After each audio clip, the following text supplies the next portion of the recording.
인사합니다. 다른 사람을 승리하도록 도우면 더 큰 승리를 얻습니다.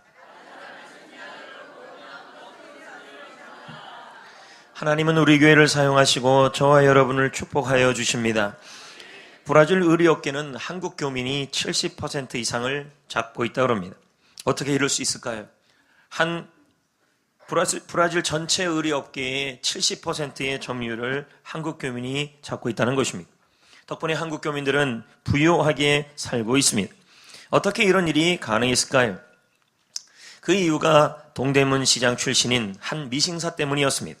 이 미싱사는 탁월한 실력을 갖고 있었습니다. 그 실력으로 옷을 만들어 팔았습니다.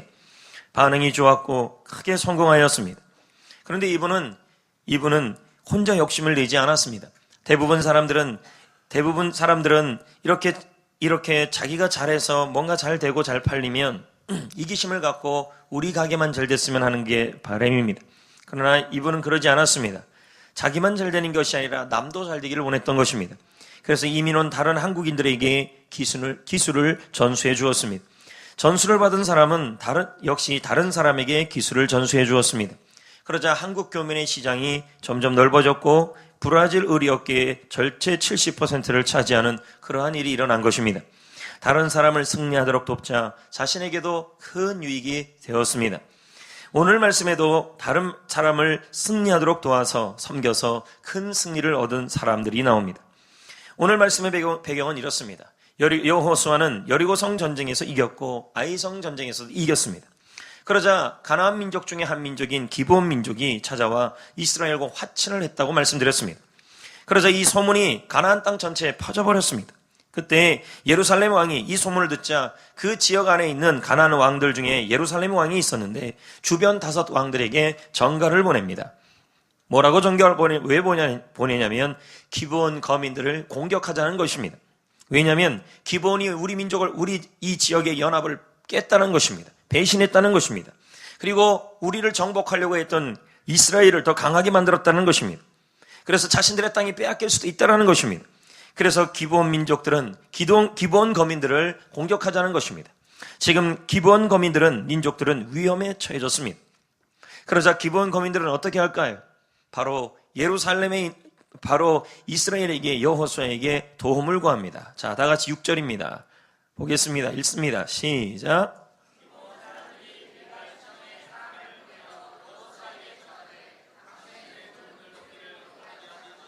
속히 우리에게 올라와 우리를 구하소서. 산지에 거주하는 아모리 사람들의 왕들이 다 모여 우리를. 여러분, 기브온 사람들은 여호수아에게 지금 도움을 청하고 있는 것입니다. 자, 기브온 입장에서 보면 겨우 예수님을 믿고 하나님의 제단에 나왔습니다. 그리고는 하나님의 제단에서 나무 패고 물기는 일을 맡고 그 일을 하게 되었습니다. 그런데 보세요. 우리 입장에서, 기본 입장이나 우리 입장에서 보면 나 이제 예수님을 믿고 하나님의 제단을 위해 나무 캐고 물개는 이 굳은 일을 하기로 결심했으면 뭔가 좀 일이 잘 되어야 되는데 그러지 아니하고 어떤 일이 일어나냐면 주위에 있는 5 왕이 연합해서 기본을 어렵게 하고 있는 것입니다. 힘든 일이 생겨버린 것입니다. 자, 오늘 말씀은 기본의 입장이 아니라 이스라엘 입장에서 좀 접근하려고 합니다. 기본에 대한 입장은 나중에 금요 기도회 때 나눌 것입니다. 자, 그럼 한번 봅시다. 이스라엘 입장을 한번 보자는 거죠. 이스라엘은 자신들을 속였던 기본을 용서해 줬습니다. 그렇잖아요. 이게 9장의 내용 아닙니까? 이스라엘은 자신들을 속였던 기본이 있었지만 그 기본 민족을 용서까지 해줬습니다. 그리고 이제 기본은 하나님을 믿게 되었습니다. 하나님의 제전을 위해서 섬기는 사람들이 되었던 것입니다. 그러면 이제 하나님 앞에서 잘 되어갈 줄 알았는데 그런데 주위 5 왕이 연합해가지고 기브온을 치려고 하고 있는 것입니다. 지금 기브온은 힘든 상황, 현실의 벽에 부딪히고 그들은 도움이 필요했다는 것입니다. 그러면 우리 입장에서 한번 보자는 거예요. 우리 입장에서 한번 해석해 보자는 거예요. 우리는 우리를 속인 사람들을 용서했습니다. 우리는 우리를 속인 가족도 용서했습니다. 우리를 속인 사람, 그것이 동료, 이웃, 그리고 우리를 힘들게 했던 사람을 용서까지 했습니다. 어떤 사람은 결혼하기 전에 남자친구가 속였어요. 그래서 속아서 결혼까지 해줬는데 용서까지 해준 겁니다. 이런 상황입니다. 너무 장난하나요? 여자가 남자랑 결혼하기 위해서 얼마나 많이 속일 수 있습니까? 뭐 대부분 그렇진 않지만 속고 결혼했는데 결혼했으니까 어떻게 해요? 살아야 되고 애까지 낳았으니 용서는 해야 될 거 아닙니까? 용서해서 결혼까지 했습니다. 근데 그 사람이 말합니다. 예수님 믿겠대요. 교회를 섬기는 사람이 되겠대요. 그러면 뭐 금상첨화 아닙니까? 그런데 문제가 생겨요. 자, 기본 입장이 아니라 여호수아 입장에서 보자는 거예요. 그런데 그것 때문에 옆에 있는 사람들이 싸우자고 덤벼들고 있는 것입니다. 우리를 치는 게 아니에요. 우리를 치는 게 아니라 기본을 치려고 하고 있습니다. 연약한 성도, 주위에 있는 사람들이 연합해서 지금 간 예수 믿은 그 사람, 내가 용서해 준 그 사람, 내가 섬겼던 그 사람이 이제는 뭐예요? 연약한 성도, 아직도 연약한 상태인데 그 사람이 마음에 결단해서 좋아요. 성전교회를 위해서 내가 나무 빼고 물 거는 일까지 다 할래요. 그랬는데 이러면 좀 될 줄 알았는데 우리가 바라보니까 어떤 일이 일어났냐면 주위에 있는 연합군들이 연합해서 그 연합군을 봤더니 가족이 연합하는 것입니다. 시부모, 시누이, 친구들까지 다 연합해가지고 말하는 것입니다. 네 주제에 무슨 예수를 믿어? 네가 교회 나간다고 별 수 있을 것 같아? 하면서 어려움을 겪게 하는 것입니다. 우리가 전도한 사람들이 힘든 상황을 맞고 있는 겁니다. 우리가 용서한 사람이 고비를 맞고 있는 것입니다. 용서도 교회 해줬는데 왜 고비까지 맞냐 이거죠. 우리가 도와준 사람이 나쁜 환경에 처하고 있는 것입니다. 우리의 세론들이 고통을 받고 있어요. 돈 문제, 명예 문제, 가정 문제, 질병 문제, 자녀 문제, 모든 문제가 터져버린 것입니다. 간신히 용서해줬는데, 간신히 용서하고 받아줬는데 이 골치 아픈 일이 생긴 것입니다. 도울 일이 자꾸 생겨요. 우리에게 와서 도와달라고 그럽니다. 용서한 것만 해도 대단한데 와서 또 도와달라고까지 하는 것입니다. 골치 아픈 일이 자꾸 생기는 거예요. 우리는 생각합니다. 내가 도와준 거 생생내고 좀 싶은데, 내가 전도한 거 인정받고 싶은데 이제 내 시간, 내 돈, 내 물질까지 쓸 일이 생겨버리는 것입니다. 그럼 여호수아 입장에서 이런 마음이 안 들겠어요? 괜히 전도했다, 괜히 용서했다, 괜히 받아줬다. 우리도 이런 마음이 든다는 것입니다. 괜히 전도하고 괜히 용서하고 괜히 결혼해줬다, 결혼 같이 했다, 괜히 아이를 낳았다, 힘든 상황에서 공부까지 시켰는데 자녀를 보니까 괜히 힘든 가운데 그렇게 힘들게 돈 벌어서 아이 시켰는데 애가 정신을 못 차리네, 괜한 짓 했다, 이런 마음이 든다는 것입니다. 그런데 그 사람들이 말합니다. 계속 와서 도와달라요. 짜증나고 성가시고 힘듭니다. 이런 마음이 드는 것은 충분히 공감이 됩니다. 충분히 이해가 됩니다. 저라도 그럴 것 같습니다. 오늘 이 자리에 이런 분들이 있을 것이라는 것입니다. 간신히 용서하고 받아줬는데, 간신히 그 사람을 예수 믿게 해서 어떻게 해줬는데 자꾸 골치 아픈 일이 있고 도울 일이 자꾸 생기고, 나도 전도하고 도와준 거 좀 생색내고 싶은데 내 돈, 내 시간까지 다 쓰면서 도와달라고 자꾸 그러는 것입니다. 괜히 용서해주고, 괜히 전도하고, 괜히 결혼하고, 괜히 애 놓고, 괜히 이 자식을 위해서 이렇게 늦게까지 일했다라는 생각이 자꾸 드는 것입니다. 그런데 하나님은 어떻게 하라 그러실까? 이때예요. 여호수아는 어떻게 할까요? 자, 7절을 보겠습니다. 볼까요? 시작. 자, 여러분, 이 전쟁은 여호수아의 전쟁이에요? 아니면은 기본의 전쟁이에요? 기본이에요. 근데 지금 여호수아가 어떻게 합니까? 기본을 대신하여 전쟁에 나서고 있습니다. 기본은 여호수아를 속인 사람입니다. 기본은 여호수아를 어렵게 한 사람입니다. 그리고 이 사람들은 모두 이방인들입니다. 여러분, 이방인은 아무리 대단하게 떵떵거리고 살아도요, 유대인의 관점에서 본다면 모두 지옥에 가면 땔감 정도 될 사람들이 그들의 사고입니다. 비천한 상태, 그런 사람들을 말하는 것입니다. 근데 지금 이 사람들이 하나님을 믿고 하나님을 섬기는 사람들이 모두 되어버린 것입니다. 그러나 비천한 상태에 있는 사람들을 싸우는 것은 쉬운 일이 아닙니다. 이 전쟁은 이스라엘 입장이나 여호수아 입장에서 보면 아무 유익도 없고 명분도 없는 전쟁이에요. 자신에게 아무 유익이 없는 전쟁, 힘든 전쟁이에요. 왜 그러냐면 나에게 유익이 없기 때문인 것입니다. 그럼에도 불구하고 이스라엘은 그들을 위해 모든, 성경에 보세요. 오늘 말씀에 보면 모든 군사와 용사들을 다 동원했다는 말이 나오는 것입니다. 이스라엘은 기본의 승리를 위하여 전쟁에 참여했고, 자신에게 유익이 없는 일이지만, 명분이 없는 전쟁이지만 전심을 다하여 최선을 다하여 섬기고 있는 모습이 보이고 있는 것입니다.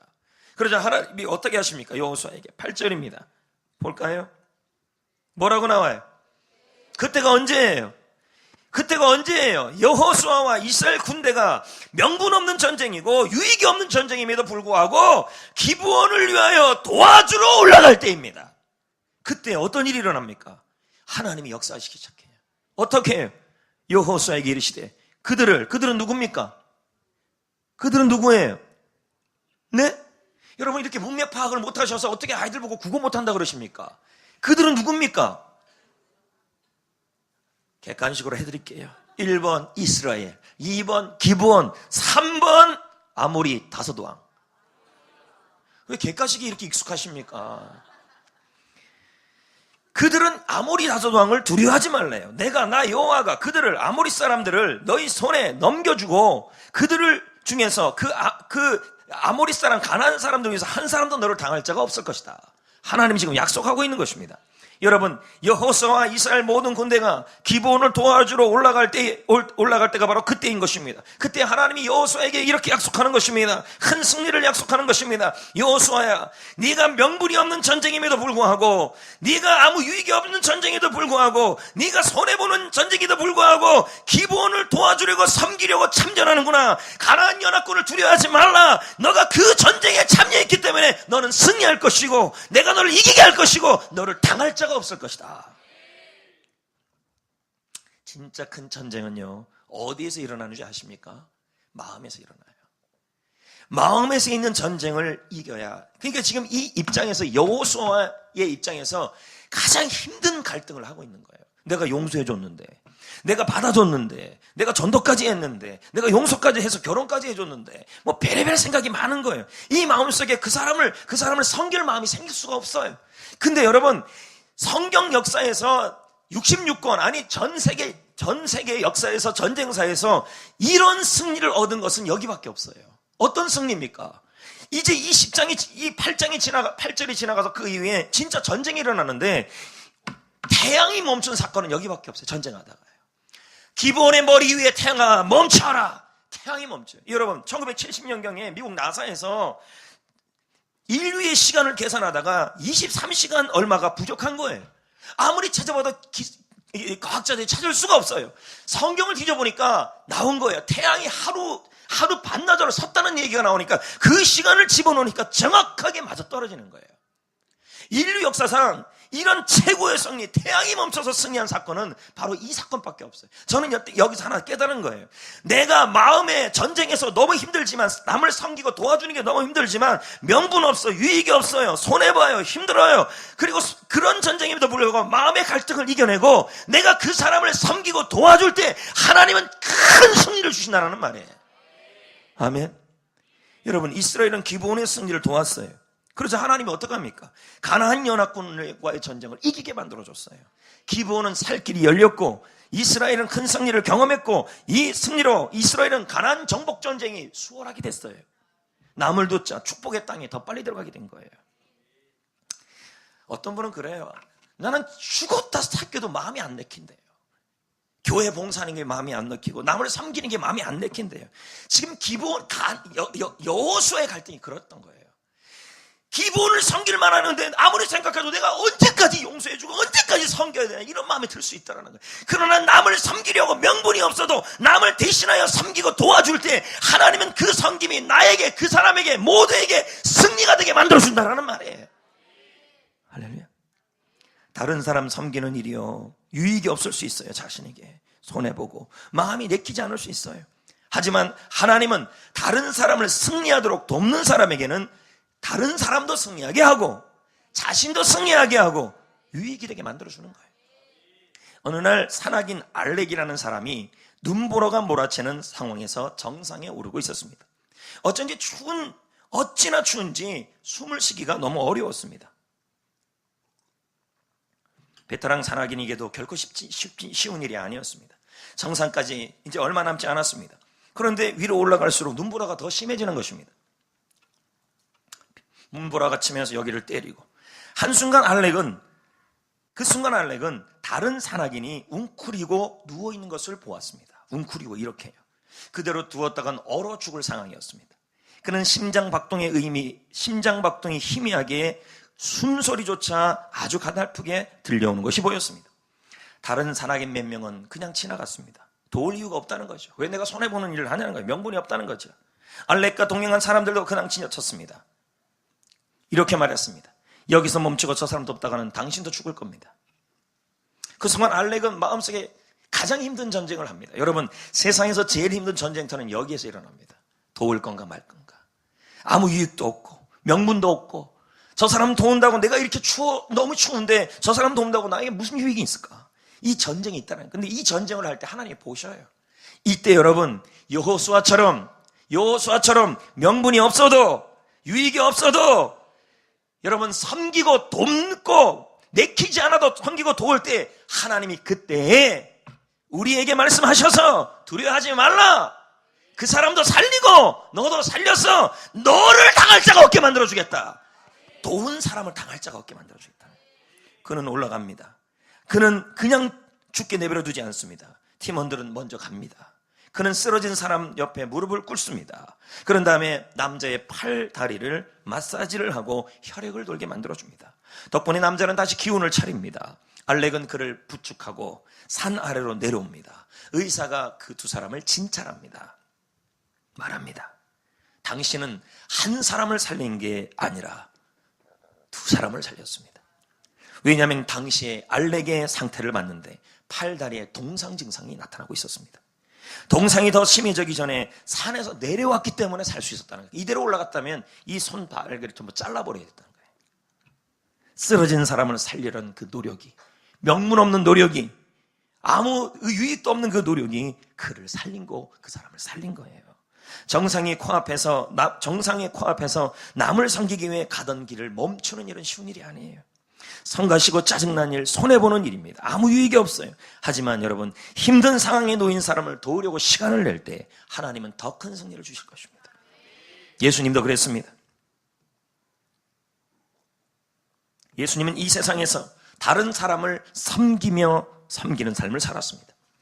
예수님은 하나님의 아들입니다. 굳이 이 땅에 내려와서 사람의 몸을 입고 내려올 이유가 없습니다. 하지만 우리는 이 세상에서 죄악으로 행복을 잃었습니다. 지옥에 갈 운명이었습니다. 근데 하나님이 말씀하십니다. 내 아들 예수야, 너는 내려가서 그들을 섬기고 그들을 살려라. 아마 여러분, 만약에 우리 입장에서 한번 생각해 본다면 예수님이 이렇게 말을 할 수도 있었지 않았을까요? 내가 내려간다고 해서 무슨 명분이 있습니까? 내가 하늘 영광 다 버리고 이 땅까지 내려갈 이유가 뭐가 있습니까? 내가 손해볼 이유가 뭐가 있습니까? 나에게는 아무 유익이 없습니다. 이 땅에 있는 저 사람들을, 저렇게 죄 짓는 사람들 도무지 언제까지 섬겨야 합니까? 왜 나까지 내려가야 합니까? 그런 마음 들 수 있습니다. 그런데 예수님은 우리를 섬기기 위해, 우리를 돕기 위해 이 세상에 오셔고 십자가를 지셨잖아요. 마태복음 20장 28절에 예수님은 말씀하십니다. 인자가 온 것은 섬김을 받으려 온 것이 아니라 도리어 섬기려고 자기 목숨을 많은 사람에게 대신 주기 위해 오셨다. 대신 섬기기 위해 오셨다는 말이에요. 예수님은 우리를 대신하여 죄와 싸우셨고, 예수님은 우리를 대신하여 죄를 담당하셨습니다. 그 결과 우리는 죄를 이기고 풍성한 삶을 얻게 됐고, 예수님은 모든 이름 위에 뛰어난 이름이 되셨습니다. 하나님은 인류를 승리하도록 도운 예수님에게 더 큰 승리를 주신 것입니다. 1936년 히틀러가 통치하던 시대였습니다. 독일의 베를린 올림픽 경기가 열렸습니다. 당시 히틀러는 흑인이 경기에서 이기는 것도 싫어했고 경기에 참여하는 것도 싫어했습니다. 흑인을 두고 인간이 아니라고까지 말했습니다. 당시 미국 선수 중에서 제시 오원스라는 젊은 흑인 선수가 있었습니다. 그는 히틀러의 발행과 달리 이미 금메달을 3개나 딴 3관왕이 되었습니다. 베를린 올림픽에서요. 이제 4번째 메달에 도전하려고 준비하고 있었습니다. 그 종목이 멀리뛰기입니다. 관중은 제시가 나오자 적대감을 표현하기 시작했습니다. 독일 사람들이요. 집중력을 흐트렸습니다. 1차 시기에서 제시는 그만 실수하고 말았습니다. 심판은 제시가 점프하기 전에 선을 밟았다고 주장을 했습니다. 두 번째 시기에도 마찬가지로 였습니다. 한 번만 더 실수하면 이제는 실격입니다. 제시는 관중이 보내는 야유를 들으며 끓어오르는 화를 꾹 참습니다. 제시의 경쟁자가 누구였냐면 독일의 스포츠 영웅 로츠롱이었습니다. 둘은 모르는 사이였습니다. 하지만 그때 놀라운 일이 일어나기 시작했습니다. 이 로츠롱이라는 사람 마음속에도 아마 갈등이 있었을 것입니다. 내가 가서 저 사람이 실격하고 지금 저렇게 실수하는 이유를 알고 있었어요. 그러면 롯츠롱이 제시에게 찾아가지 않고 가만히 있었으면 자기가 금메달이에요. 근데 롯츠롱이가 찾아갑니다. 조롱을 퍼붓는 관중 앞에서 상상할 수 없는 행동을 취합니다. 마음의 갈등, 그는 세상에서 가장 힘든 전쟁을 마음에서 치렀습니다. 나에게 명분도 없고 저 사람을 돕는다 그래서, 저 흑인 선수를 돕는다 그래서 무슨 유익이 있느냐. 그럼에도 불구하고 그 사람은 그에게 찾아갑니다. 마음의 전쟁을 이깁니다. 여러분, 마음의 전쟁을 이기고 누군가를 돕기 시작할 때 그때 하나님은 역사하십니다. 제시에게다가 어깨동무를 하면서 조언을 합니다. 제시, 허용거리는 23m야. 근데 너는 26m를 자꾸 뛰고 있어. 왜 그러냐면 네가 다음에 뛸 때 3m만 뒤에서 뛰면 금을 안 밟을 거야. 심판도 어쩔 수 없어. 제시는 조언을 받아들입니다. 그리고 마지막 시계를 무사히 뛰었는데 그 기록이 세계 신기록이었습니다. 금메달을 목에 따랐습니다. 루츠롱은 마지막 시기에 제시에게 패배했습니다. 만약 그 순간에 루츠롱이 제시가 자기가 알고 있는 지식을 제시에게 안 알려줬다면 자기가 금메달이었을 것입니다. 그러나 그는 남을 도우려 했어요. 명분 없는데, 유익이 없는데, 그리고 어떻게든지 섬겨 보려는 그 전쟁, 힘든 전쟁을 이기면 여러분, 하나님께서는 직접 역사하여 주시는 것입니다. 나중에 제시는 자신의 꿈을 도와준 루츠롱에게 이렇게 말합니다. 히틀러 앞에서 친구가 되어준 루츠롱 덕분에 나는 큰 용기를 얻게 되었다. 내가 받은 메달과 트로피 모두 다 녹여도 그 순간 내가 루츠롱에게 느낀 우정과는 비교할 수가 없다. 이런 얘기를 한 거예요. 여러분, 이 이야기를 바탕으로 나온 영화가 있습니다. 레이스입니다. 이 영화입니다. 아수라 같은 영화 그만 보시고 이런 거 좀 보십시오. 이런 거. 아수라는 지옥 영화 아닙니까? 여기까지요. 조엘 오스틴은 말합니다. 그의 책에서 다른 사람의 앞길을 막으면 하나님 결국 내 앞길도 막히고 만다.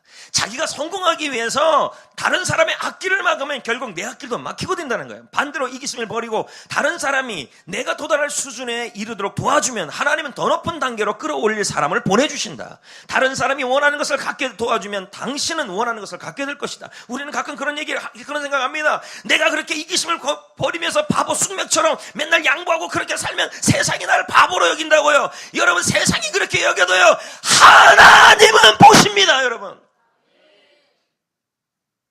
분명한 것은 다른 이기심을 가지고 다른 사람을 앞길 막으면 하나님은요 그걸 갚으셔요. 그냥 안 두십니다. 바울은 위대한 복음의 사도였습니다. 하지만 여러분, 이 바울이라는 사람 옆에 바나바가 없었다면 바울은 위대한 믿음의 사람이 되지 못했을 것입니다. 본래 바울은 그리스도인이 아니었습니다. 한때 사울이라고 불리던 사람이었습니다. 신자들을 박해하던 자로 아주 유명했습니다. 하지만 다메섹으로 가는 길에 그는 하나님을 만나고 인생을 바꿉니다. 그러나 예수님을 따르는 사람들은 바울이 변화된 것을 믿을 수가 없었습니다. 아무도 바울을 변호해 주지 않았습니다. 그때 바나바가 나섭니다. 명분이 없습니다. 유익이 없습니다. 도대체 어느 때까지 도와줘야 될지도 모르는 사람입니다. 근데 바나바가 나서서 바울을 변호합니다.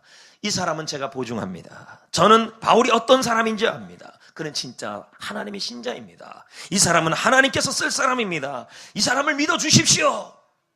아무도 믿어주지 않을 때, 아무도 나서주지 않을 때, 명분이 없는 이 전쟁에 바울은 바나바를 대신 바나바는 바울을 도와주고 섬깁니다. 그 결과 어떤 일이 일어납니까?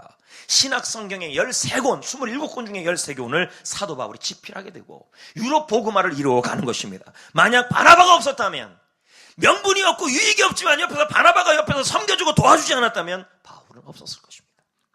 바울은 바나바에 대해서 말합니다. 이렇게, 아무도 나를 믿어주지 않을 때, 아무도 나를 도와주지 않을 때 바나바가 나를 믿어주고 도와주었다.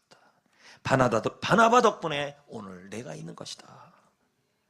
아멘.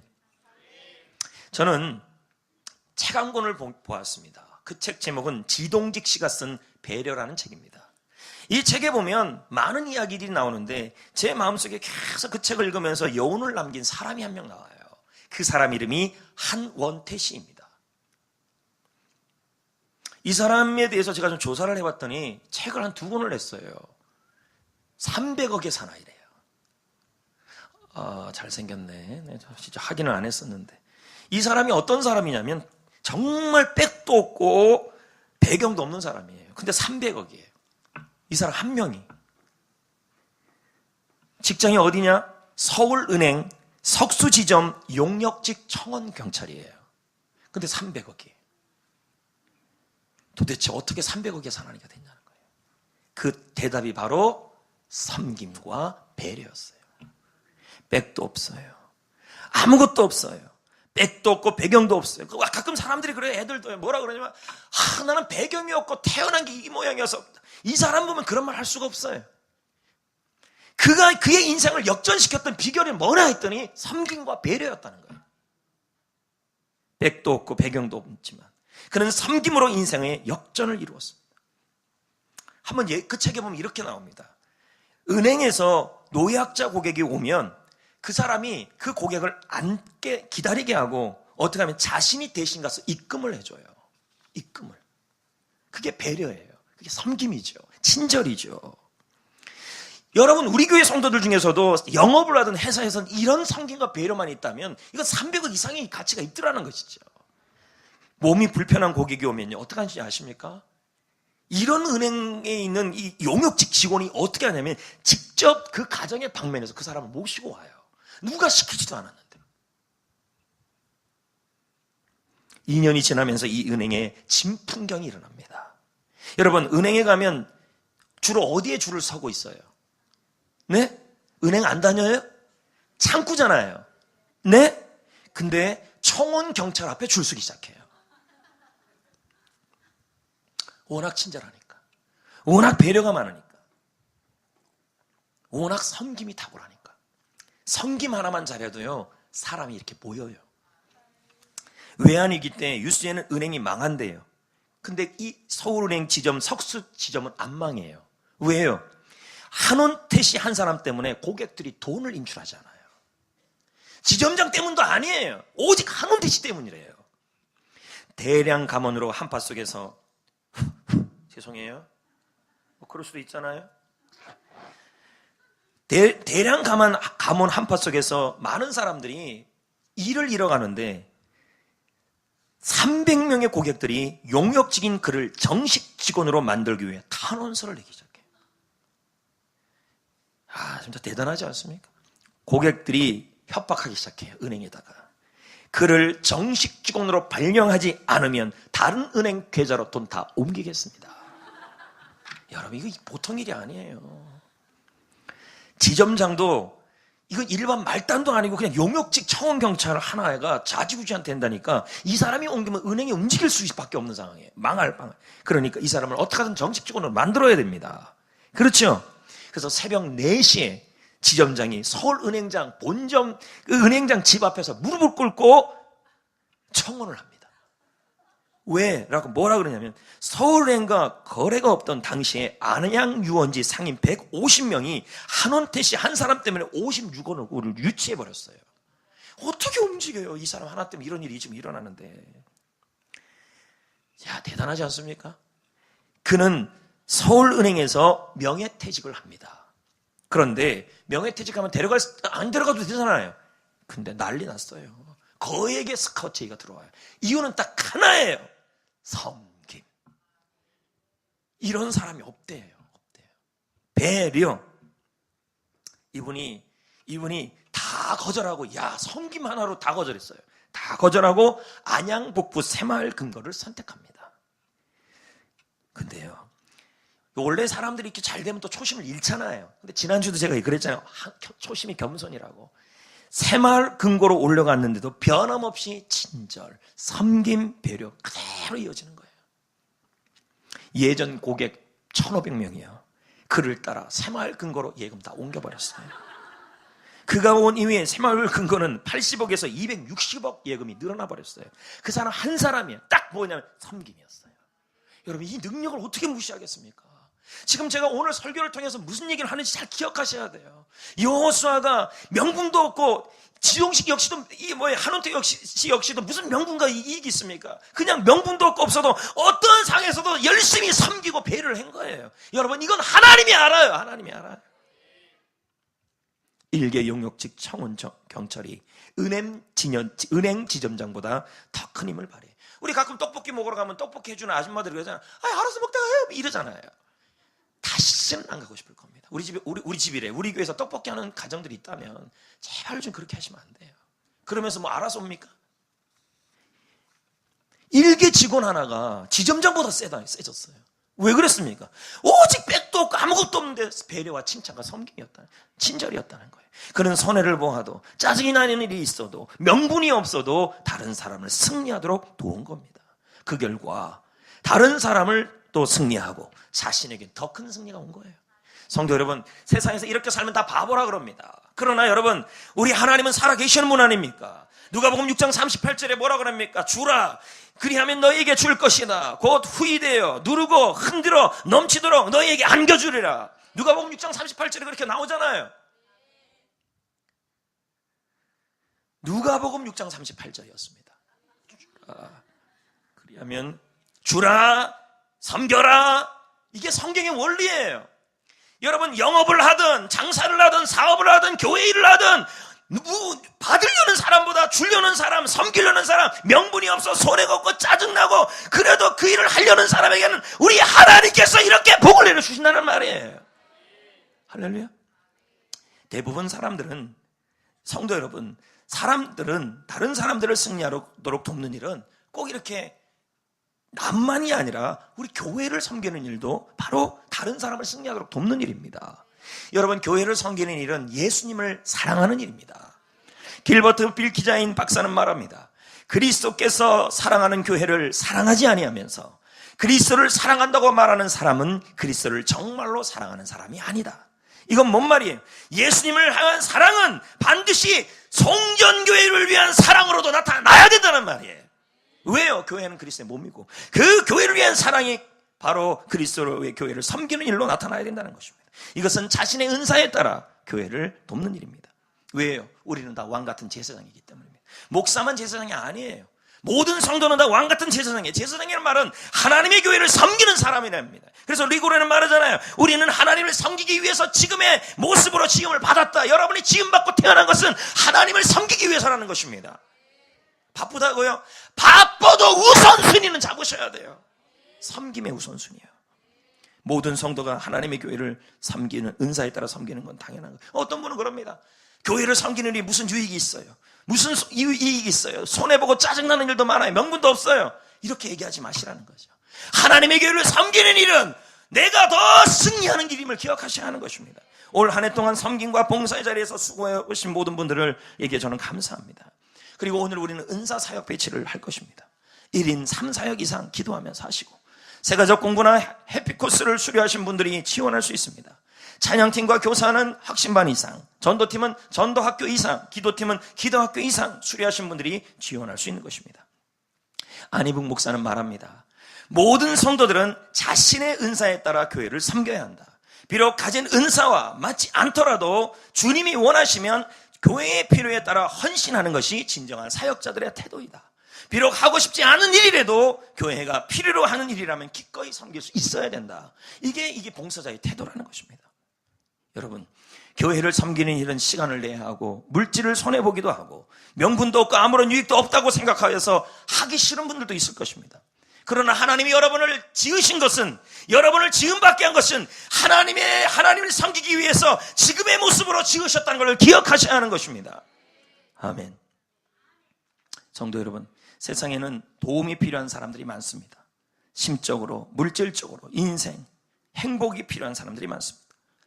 여러분, 전화기를 들고 한번 전화도 해보시고, 직장 생활을 할 때 다른 사람들이 승리하도록 좀 섬겨보시고, 여러분의 자녀들의 꿈이 이루어지도록 도와보시고, 이 아이들을 위해서 이렇게 했는데 괜히 낫다 이런 말 들 때가 있어요. 마음이요. 그럼에도 불구하고 명분이 없어도 도와보십시오. 반드시 하나님이 승리하게 하실 것입니다. 저는 여러분에게 행복나눔 125 운동을 권면합니다. 섬김을 위해서. 이건 손욱 회장이 전파한 운동인데, 125라는 말에서 일은 하루에 한 가지 이상 착한 일을 하자는 거죠. 하루에 한 가지 이상. 그리고 한 달에 2권 이상 좋은 책을 보자는 거예요. 왜요? 좋은 책을 읽게 되면 세상을 섬기는 마음이 생겨져요. 그리고 세 번째는 오는 하루에 5가지 이상 감사하면, 자신과 남에게 감사를 전하는 만큼 좋은 섬김이 어디 있습니까? 여러분, 저는 우리 성도들이 다른 사람을 승리하도록 돕기 위해 행복 나눔 인류를 실천해 보기를 권면합니다. 몇 주 전 개척교회 목사님 한 분이 저에게 전화를 했습니다. 제자 훈련 때 잠깐 나눴죠. 교회 반주자 등 식구 4명이 이 조그만 교회에서 교회가 작다고 힘들다고 큰 교회로 옮겨버리겠다는 거예요. 용인에서 있었던 일이에요. 그 얘기를 제가 들어주었습니다. 그리고 며칠 후에 또 전화가 왔습니다. 그러니까 첫 번째 전화 반주사장 갔다는 말은 저보고 반주사 보내달라는 그 의미가 그 안에 내포되어 있었어요. 아무 대답은 안 했어요. 그럴 만한 거 안 돼서요. 또 연락이 왔습니다. 자기가 인터넷을 쭉 훑어보니까 반주기가 좋은 게 많더라는 거예요. 이 말은 송종교사 하나 해달라는 얘기인 것 같았어요. 근데 차마 후원해달라는 말은 못 하시더라고요. 그래서 제 마음에 반주기는 있어야겠더라고, 예배를 위해서. 그렇지 않아요? 우리는 10년 된 거 아직도 쓰고 있어요. 근데 그 교회에서는 좋은 걸 얘기하더라고요. 그래서 제가 섬긴다 그랬어요. 우리 교회에서 섬기겠다 그랬습니다. 그리고 지난주에 연락이 왔어요. 너무 도착 잘했다고. 반주기. 우리 교회가 이런 어려운 교회를 승리할 수 있도록 도울 수 있어서 저는 감사했습니다. 근데 생각하기 그럴 수도 있습니다. 그 순간 제 마음에 전쟁이 일어날 수 있어요. 힘든 전쟁. 여호수아와 같이 명분이 없죠. 유익도 없죠. 그럼에도 불구하고 이 전쟁에 쓴 이 힘든 것을 남을 돕고 도우려고 마음에 결단하는 순간 하나님은 움직이기 시작한다는 거죠. 여러분, 저는 하나님께서 우리 교회를 축복해 주셔서 다른 교회를 섬길 수 있게 해주신 은혜 주심을 감사합니다. 그런데 여러분, 섬김과 후원에는 한도 끝도 없어요. 참 후원 부탁 많이 해요. 광고부터 시작해서 무슨 행사 세미나 하면 광고, 노예 안 그렇습니까? 한도 끝도 없어요. 예전에는 노예에서 섬김을 부탁하고 또 성지순례 등 이런 것에 후원 부탁을 하면 진짜 마음이 안 좋았습니다. 그리고 노예 목회자님들 노예 끝나고 어디 이렇게 놀러 간다 그러면 그분들한테 이렇게 섬기는 거 부탁받으면 정말 아까웠습니다. 이 솔직한 마음이었어요. 내가 안 가는데 왜 내야 되냐 이거죠. 안 그래? 이 안에 갈등이 계속 일어났었습니다. 이 물질이면 영혼구원에 쓰겠다? 이런 마음이 막 들기 시작했습니다. 영혼구원과 상관없어 보였습니다. 그런데 하나님께서 점차 저의 생각을 바꾸기 시작했습니다. 힘들게 목회하는 개척교회 목사님들을 섬기는 것은 그분들이 1년에 쉴 수 있는 기회도 없으니까 우리 교회가 이렇게 섬김의 기회를 갖는다면 그것은 귀한 일이라는 생각이 들기 시작했습니다. 지역과 어려운 이웃을 돕는 것은 오히려 우리 교회가 축복받는 길이라는 생각이 들기 시작했습니다. 물론 지금도 영혼 구원과 상관없는 물질 후원들을 부탁받으면요, 제 마음이 안 좋습니다. 전도와 상관없이 한다고 이것저것 한다고 더 이상 어디라고 얘기는 안 해요. 그렇게 해서 후원 부탁하면 안 할 수는 없지요. 우리 교회 사이즈가 있으니까. 근데 마음은 안 좋아요. 왜? 우리가 좀 생각을 바로 해야 돼요. 우리가 섬기더라도 생명과 영혼과 연관이 있어야 된다고 생각합니다. 할렐루야. 그래서 이제 생각을 많이 바꿔갖고요, 어려운 목사님들을 먼저 섬기려고 그러고, 먼저 식사값도 제가 반드시 내려고 그럽니다. 반드시. 어제도 고시부 행사, 고시부 시험 보고 딱 나오는데 점심을 어떻게 먹었어요. 고시부에서 내서. 근데 저보고 커피 사라는 거예요. 왜 맨날 나만 사야 되냐. 저기서 갈등이 막 일어났어요. 여호수아의 갈등. 명분도 없고 아무 명분도 없다는 거예요. 사야 될 이유는 하나래요. 송정교회니까 사래요. 그래서 샀죠. 샀는데 더 웃겨요. 아이스크림까지 사래요. 비싼 거. 나뚜루 그거요. 그것까지 다 샀잖아요. 근데 그거 하면서 그분들이 그냥 먹겠습니까? 기도를 해주잖아요. 감사했습니다.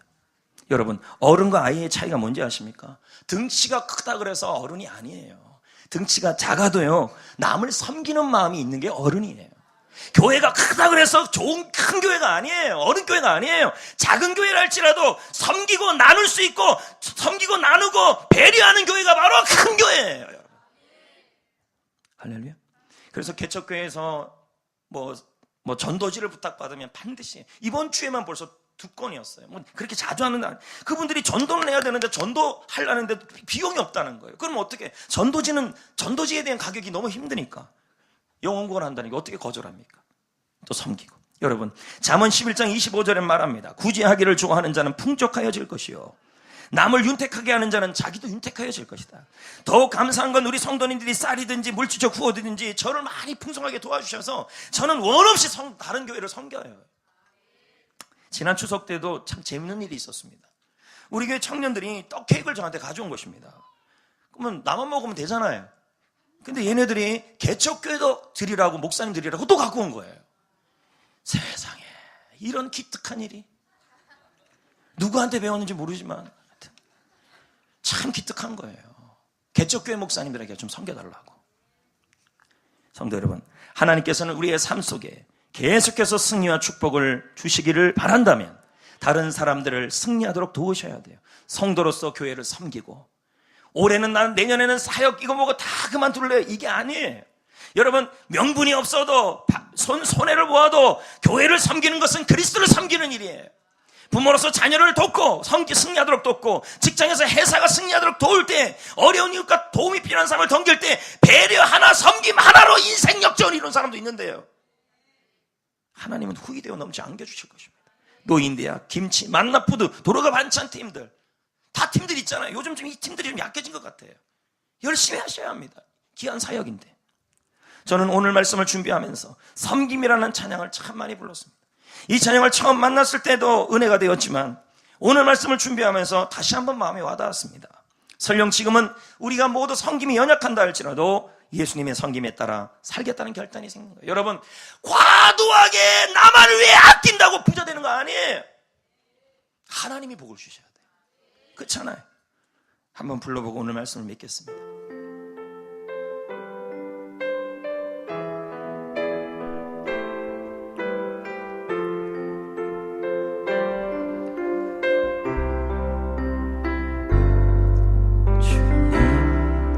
걸어가신 그 길을 나도 따라갈 수 있나요? 주님의 십자가 그 무거운 짐을 나도 지기를 원해요. 사랑하라 신 말씀 내 이웃을 내 몸과 같이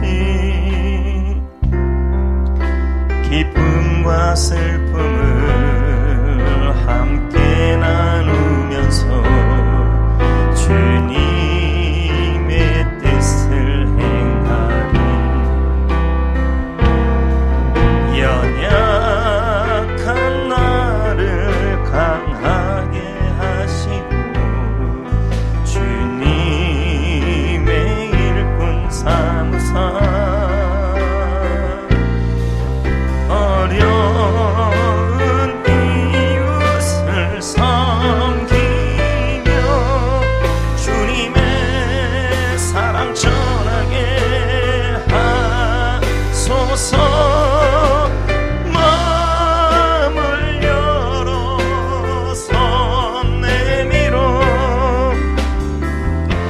모두가 형제 자매니